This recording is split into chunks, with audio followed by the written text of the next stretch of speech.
একটা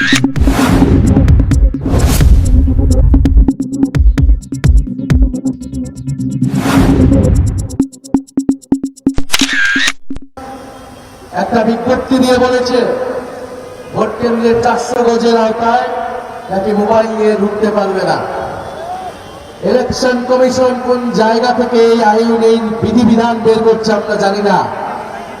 আমরা হুঁশিয়ারি দিচ্ছি আজকে সন্ধ্যার মধ্যে দিনের আলো থাকতে থাকতে এই বিধিবিধান পরিবর্তন করেন, আগামীকাল না হলে ইলেকশন কমিশন ঘেরাও হবে।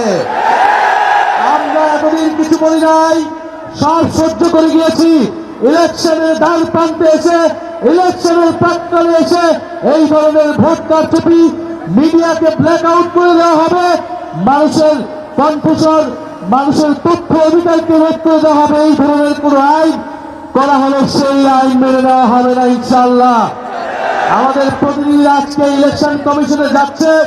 ইলেকশন কমিশনকে বলছি এতদিন যা করেছেন 12ই ফেব্রুয়ারি যদি কোনো ধরনের পক্ষপাতিত্ব করার পরিকল্পনা থাকে, ফ্যাসিস্ট আমলের ইলেকশন কমিশনের যেই পরিণতি হয়েছিল তার থেকে ভয়াবহ পরিণত হবে এই ইলেকশন কমিশনে।